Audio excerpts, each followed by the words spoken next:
Hello students, welcome to SB institute. ইতিহাসটাকে নতুনভাবে আমরা শুরু করতে চলেছি। সামনের পরীক্ষাগুলোর কথা মাথায় রেখে আমরা শুরু করতে চলেছি হিস্ট্রি এমসিকিউ সেশন। আর এই এমসিকিউ সেশনে থাকবে কোশ্চেন, আর তার উত্তর তো আমরা করে দেবই, তার পাশাপাশি আলোচনাও হবে। অর্থাৎ এক প্রকার তোমাদের রিভিশনটা কিন্তু এই সেশনের মাধ্যমে হয়ে যাবে। অর্থাৎ খুব ভালো করে শুনবে, মন দিয়ে শুনবে, আর হাতের কাছে একটা নোটবুক নিয়ে বসবে। ইম্পর্টেন্ট কোনো তথ্য বা নতুন কোনো তথ্য পেলে অবশ্যই নোট ডাউন করে নেবে। তো বেশি দেরি না করে শুরু করা যাক। সবার প্রথমে আসছে সিন্ধু সভ্যতার কোন স্থানে বিশাল স্নানাগার অর্থাৎ গ্রেট ব্যাথ পাওয়া গেছে। কোন স্থানে পাওয়া গিয়েছে সেটা আমরা পরে দেখছি। আগে অন্যান্য কিছু তথ্য আমরা জেনে নেবো সিন্ধু সভ্যতা সম্পর্কে। সিন্ধু সভ্যতার নামকরণ কে করছেন? John Marshall. জন মার্শাল কত সালে? 1924 সালে। আচ্ছা, সিন্ধু সভ্যতায় প্রাপ্ত প্রথম বা সিন্ধু সভ্যতার আবিষ্কৃত প্রথম নগরের নাম কি? প্রথম নগরের নাম হচ্ছে হরপ্পা। কত সালে আবিষ্কৃত হচ্ছে? 1921 সালে আবিষ্কৃত হচ্ছে। কে আবিষ্কার করছেন? দয়ারাম সাহানি। দয়ারাম সাহানি। সাহানি। আচ্ছা, এরপরে আসছে যে সিন্ধু সভ্যতার কোন স্থানে বিশাল স্নানাগার বা গ্রেট ব্যাথ পাওয়া গিয়েছে, সেটা হচ্ছে মহেঞ্জোদারোতে পাওয়া গিয়েছে। কে আবিষ্কার করছেন মহেঞ্জোদারো নগরী? রাখাল দাস বন্দ্যোপাধ্যায়। আর ডি বন্দ্যোপাধ্যায়। বন্দ্যোপাধ্যায় কত সালে? 1922 সালে। সালটা খুব ভালো করে মনে রাখতে হবে। হরপ্পা নগরী আবিষ্কারের সালটাও ভালো করে মনে রাখতে হবে, 1921 সাল। তারপরে ধোলাভিরা। ধোলাভিরা কেন বিখ্যাত? ধোলাভিরা বিখ্যাত ওয়াটার রিজার্ভয়ারের জন্য। ওয়াটার রিজার্ভয়ার। ওয়াটার রিজার্ভয়ারের জন্য বিখ্যাত। আচ্ছা, আর ধোলাভিরা আরেকটা কারণে বিখ্যাত, সেটা হচ্ছে যে ধোলাভিরা একটিমাত্র কেন্দ্র যেটা 3টি স্টেপে বিভক্ত ছিল। একটিমাত্র শহর যেটা 3টি স্টেপে বিভক্ত ছিল। আচ্ছা, আরেকটা বিষয় হচ্ছে যে ধোলাভিরা কিন্তু ভারতে অবস্থিত, গুজরাটের কচ্ছ রণে অবস্থিত। তারপরে সুরকটোটা। সুরকটোটা বিখ্যাত কেন? সুরকটোটা বিখ্যাত একটিমাত্র হাড় পাওয়া গিয়েছে ঘোড়ার, অর্থাৎ হর্স বোন। হর্স বোনের জন্য বিখ্যাত। হর্স বোন অর্থাৎ ঘোড়ার হাড় পাওয়া গিয়েছে সুরকটোটাতে। তো এই সমস্ত ইনফরমেশন নোট ডাউন করে নেবে। নতুন ইনফরমেশন পেলে অবশ্যই নোট ডাউন করবে। আচ্ছা, নেক্সট, কোন মৌর্য সম্রাট অমিত্রাঘাত উপাধি গ্রহণ করেছিলেন? অমিত্রাঘাত উপাধি গ্রহণ করেছিলেন বিন্দুসার, অর্থাৎ বিন্দুসার রাইট অ্যান্সার। এর পাশাপাশি আমরা জেনে নেব বিন্দুসারকে। বিন্দুসার হচ্ছে চন্দ্রগুপ্ত মৌর্যর ছেলে। চন্দ্রগুপ্ত মৌর্যকে মৌর্য সাম্রাজ্যের প্রতিষ্ঠাতা কত খ্রিস্টাব্দে প্রতিষ্ঠা করা হচ্ছে? 321, কোথাও কোথাও 322 লেখা আছে। 321 বা 322 খ্রিস্টপূর্বাব্দে চন্দ্রগুপ্ত মৌর্য মৌর্য সাম্রাজ্যের প্রতিষ্ঠা করছেন। কার সাহায্য নিয়ে? চাণক্যর সাহায্য নিয়ে। আচ্ছা, এবার অশোক। কে অশোক? অশোক হচ্ছে বিন্দুসারের ছেলে। অশোক কি জন্য বিখ্যাত? অশোককে তো আমরা অনেক রিজনে জানি, তার মধ্যে একটা বড় রিজন হচ্ছে কলিঙ্গ যুদ্ধ 261 BCE, বিফোর ক্রাইস্ট এরা। আচ্ছা, নেক্সট, বৃহদ্রথ। বৃহদ্রথ হচ্ছে এই মৌর্য বংশেরই শেষ সম্রাট। শেষ সম্রাট। এই বৃহদ্রথকে হত্যা করে পুষ্যমিত্র শুঙ্গ। পুষ্যমিত্র শুঙ্গ বৃহদ্রথকে হত্যা করে শুঙ্গ বংশের প্রতিষ্ঠা করছেন কত খ্রিস্টপূর্বাব্দে? 185 খ্রিস্টপূর্বাব্দে BCE। নেক্সট, বিজয়নগর সাম্রাজ্যের শ্রেষ্ঠ রাজা কৃষ্ণদেব রায় কোন বংশের ছিলেন? ইনি তুলুক বংশের রাজা ছিলেন, কৃষ্ণদেব রায়। এর পাশাপাশি আমরা জেনে নেব বিজয়নগর সাম্রাজ্যে কিন্তু 4টি বংশ রাজত্ব করেছে। প্রথমে সঙ্গম, তারপরে সুলুক, তারপরে তুলুক, তারপরে আরাইবিলু। সুলুক বংশের প্রতিষ্ঠাতা। আচ্ছা, আগে জেনে নেব সঙ্গম বংশের প্রতিষ্ঠাতাকে। সঙ্গম বংশের প্রতিষ্ঠাতা হচ্ছে হরিহর ও বুক্ক। হরিহর এন্ড বুক্কা বা বুক্ক। বুক্ক কত খ্রিস্টাব্দে? 1336 খ্রিস্টাব্দে প্রতিষ্ঠা করছে। তারপরে সুলুক বংশের প্রতিষ্ঠা করছে নরসিংহ সুলুক। নরসিংহ সুলুক। তারপরে তুলুক বংশ। আচ্ছা, তুলুক বংশের শ্রেষ্ঠ সম্রাটের নাম তো আমরা জেনে নিলাম, কৃষ্ণদেব রায়। তারপরে সবার শেষে আসছে আরাইবিলু বংশের প্রতিষ্ঠাতার নাম আমরা জেনে নেব, তিরুমল। তিরুমল। আচ্ছা, এই সমস্ত ইনফরমেশন মনে রাখতে হবে। আচ্ছা, নেক্সট, কত সালে ভারতের রাজধানী কলকাতা থেকে দিল্লিতে স্থানান্তরিত হয়? কত সালে স্থানান্তরিত হয়? সালটা হচ্ছে 1911 সাল। আচ্ছা, এর পাশাপাশি আমরা 1905 সাল সম্পর্কে জেনে নেব। 1905 সালে তোমরা জানো বঙ্গভঙ্গ হয়, partition of Bengal. Partition of Bengal. সেই সময় বড়লাট কে ছিলেন? Lord Curzon. Lord Curzon. আচ্ছা, 1919 সাল বিখ্যাত কেন? 1919 সালে দেখা যাচ্ছে যে জালিয়ানওয়ালাবাগের হত্যাকাণ্ড ঘটছে। জালিয়ানওয়ালাবাগ ম্যাসাকার। আচ্ছা, এরপর 1942 সাল কেন বিখ্যাত? 1942 সাল বিখ্যাত, 1942 সালে কুইট ইন্ডিয়া মুভমেন্টের ডাক দিচ্ছেন Mahatma Gandhi. Quit India movement. আচ্ছা, নেক্সট, জৈন ধর্মের প্রথম তীর্থঙ্কর কে ছিলেন? জৈন ধর্মের প্রথম তীর্থঙ্কর ছিলেন Rishabhdev.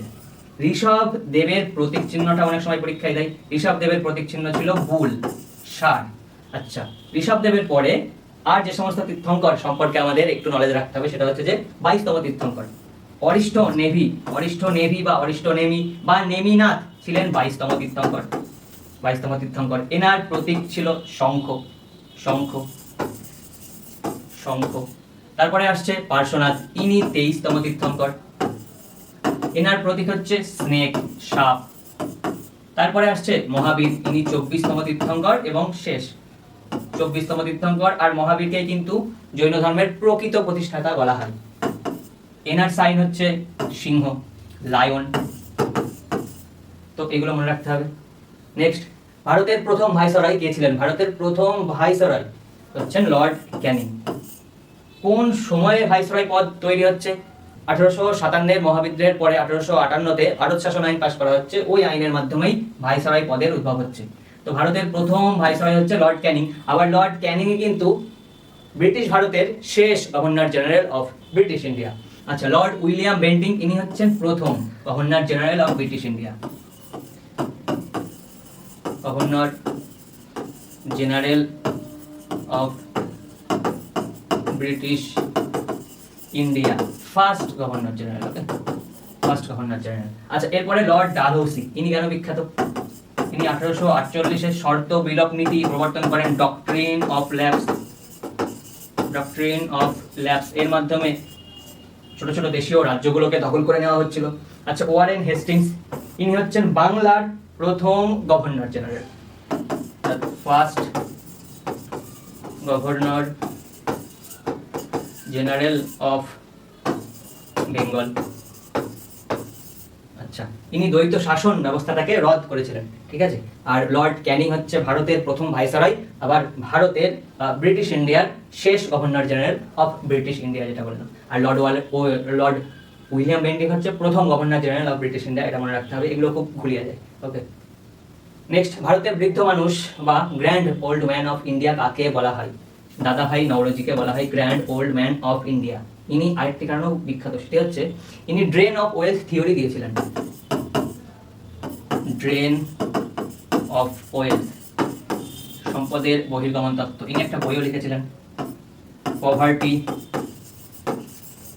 And un-British rule in India. আচ্ছা, নেক্সট, গোপালকৃষ্ণ গোখলে, ইনি ছিলেন গান্ধীজির political Guru. Political Guru of Gandhiji. Gandhiji. আচ্ছা, নেক্সট, বাল গঙ্গাধর তিলক, ইনি ছিলেন চরমপন্থী নেতা। চরমপন্থী নেতা ছিলেন, চরমপন্থী নেতা ছিলেন। ইনি মারা যান 1920 সালে মারা যান।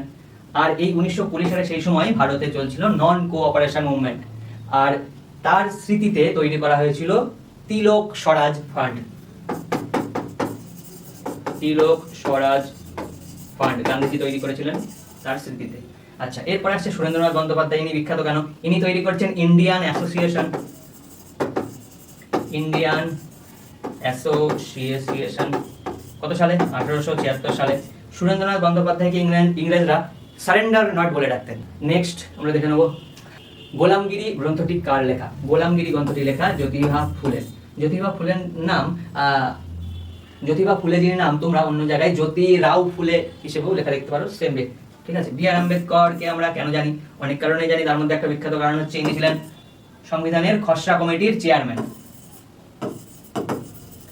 Chairman of drafting committee. Drafting committee. আচ্ছা, নেক্সট, ইভি রামাস্বামী নাইকার কেন বিখ্যাত? ইভি রামাস্বামী নাইকারকে পেরিয়ারও বলা হয়। পেরিয়ারও বলা হয়। তারপরে তিনি 1925-এ সেলফ রেসপেক্ট মুভমেন্ট চালু করেছিলেন, সেলফ রেসপেক্ট মুভমেন্ট শুরু করেছিলেন, সেলফ রেসপেক্ট মুভমেন্ট 1925 সাল, ভালো করে মনে রাখবে। পেরিয়ারও বলা হয় এনাকে, এই পেরিয়ার থেকে, এই পেরিয়ার শব্দটা উল্লেখ করে একটা কোশ্চেন দিয়ে দিয়েছিল অনেকবারই আর কি, ডব্লিউবিসিএস কোশ্চেন এসেছিল। তারপরে মঙ্গল পান্ডে, 1857-এর মহাবিদ্রোহের প্রথম শহীদ ছিলেন মঙ্গল পান্ডে। তিনি বিদ্রোহ করছেন কোথায়? ব্যারাকপুরে, ব্যারাকপুরে বিদ্রোহ করছেন। কত তারিখে? 29শে মার্চে বিদ্রোহ করছেন, কিন্তু তাকে ফাঁসি দিয়ে দেওয়া হচ্ছে কত তারিখে? 8 এপ্রিলে। ওকে, তো এই ডেটগুলো ভীষণ ইম্পর্টেন্ট মঙ্গল পান্ডে সম্পর্কে, এগুলো নোট ডাউন করে নেবে। নেক্সট, আলেকজান্ডার কত সালে ভারত আক্রমণ করেছিলেন? আলেকজান্ডার 326 বিসিই খ্রিস্টপূর্বাব্দে ভারত আক্রমণ করেছিলেন। অ্যাকচুয়ালি ভারতের উত্তর পশ্চিম দিকে যুদ্ধ হয়েছিল একজনের সাথে, তার নাম হচ্ছে পুরু, পুরুর সাথে যুদ্ধ হয়েছিল। এই যুদ্ধটার নাম কি? পরীক্ষায় কোশ্চেন আসে, হিদাস পিসের যুদ্ধ, হিদাস পিসের বা হিদাস পাসের যুদ্ধ বলা হয়, হিদাস পিসের যুদ্ধ। কোন নদীর তীরে হয়েছিল? সেখান থেকে কোশ্চেন আসে, ঝিলাম নদীর তীরে, ঝিলাম নদীর তীরে, ঝিলাম রিভার। আচ্ছা, এরপরে 323 খ্রিস্টপূর্বাব্দ ইম্পর্টেন্ট কেন? এই বছর আলেকজান্ডার মারা যাচ্ছে, ডেথ অফ আলেকজান্ডার, আলেকজান্ডার। তারপরে 261 খ্রিস্টপূর্বাব্দ বিখ্যাত কেন? কলিঙ্গ যুদ্ধের জন্য বিখ্যাত, কলিঙ্গ ওয়ার, কলিঙ্গ ওয়ার। কে কলিঙ্গ আক্রমণ করছে? অশোক, অশোক। 78 খ্রিস্টাব্দ এডি, 78 এডি অ্যানো ডমিনি কেন বিখ্যাত? এই সময় শকাব্দ শুরু হচ্ছে, শকাব্দ শুরু করছেন কে? কনিষ্ক, কনিষ্ক। আচ্ছা, নেক্সট, প্রথম জৈন সঙ্গীতি কোথায় অনুষ্ঠিত হয়েছিল? প্রথম জৈন সঙ্গীতি অনুষ্ঠিত হয়েছিল পাটলিপুত্রে। কোন সময়ে? 298, আবার কোন কোন জায়গায় 300 বিসিই খ্রিস্টপূর্বাব্দ। তো দুটো রেডি মনে রাখবে, পরীক্ষায় যদি 300 উল্লেখ করে কোশ্চেনটা দিয়ে দেয় তো 300ই মার্ক করবে। তো বেশিরভাগ জায়গায় মনে হয় 300 খ্রিস্টপূর্বাব্দ। আচ্ছা, এবার বিষয় হচ্ছে যে বল্লভী, বল্লভীতে কিন্তু দ্বিতীয় জৈন কাউন্সিল হয়েছিল, second Jain council, second Jain council হয়েছিল বল্লভী কোথায়? গুজরাটে। আচ্ছা, সেকেন্ড জৈন কাউন্সিল বল্লভীতে হয়েছিল। বিষয়টা হচ্ছে কত খ্রিস্টাব্দে বা খ্রিস্টপূর্বাব্দে? এটা হচ্ছে 512 এডিতে, খ্রিস্টাব্দে, খ্রিস্টপূর্বাব্দে কিন্তু নয়। রাজগৃহ, রাজগৃহতে প্রথম প্রথম Buddhist council, first Buddhist council হচ্ছে রাজগৃহতে। কত খ্রিস্টাব্দে আমরা জেনে নেব।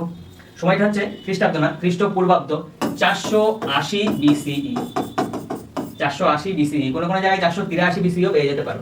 নেক্সট, বৈশালীতে দ্বিতীয়, সেকেন্ড বুদ্ধিস্ট কাউন্সিল হচ্ছে, সেকেন্ড বুদ্ধিস্ট কাউন্সিল। আচ্ছা, এর সময়কালটা হচ্ছে 383 বিসিই, খ্রিস্টপূর্বাব্দ, খ্রিস্টাব্দ নয় কিন্তু। খ্রিস্টপূর্বাব্দ আর খ্রিস্টাব্দের মধ্যে স্টুডেন্টরা ঘুরিয়ে ফেলে, কখন? যখন দেখা যাচ্ছে 383 খ্রিস্টপূর্বাব্দও দিয়েছে অপশনে, আবার 383 খ্রিস্টাব্দ অপশনে রয়েছে, তখনই ঘুরিয়ে ফেলে। তো এইগুলো একটু খেয়াল রাখতে হবে, তাহলে ভুল হওয়ার চান্স একটু কম থাকবে। তো আশা করি এই সমস্ত ইনফরমেশন তোমরা নোট ডাউন করে নিয়েছো। আর এই রকমই কিন্তু সেশন আসতে থাকবে, আর এই রকম সেশনের মাধ্যমে কিন্তু খুব ভালো রিভিশন হয়। তো তোমরা এই সেশনের অপেক্ষা করবে, আর এই রকম সেশন অন্যান্য সাবজেক্টের উপরেও আনা হবে। তার জন্য চ্যানেলটাকে সাবস্ক্রাইব করে নাও, যাতে ওই সমস্ত সাবজেক্টের এমসিকিউ সেশনের নোটিফিকেশনও তোমরা পেয়ে যাও। আজকের ক্লাস এই পর্যন্তই। Thank you.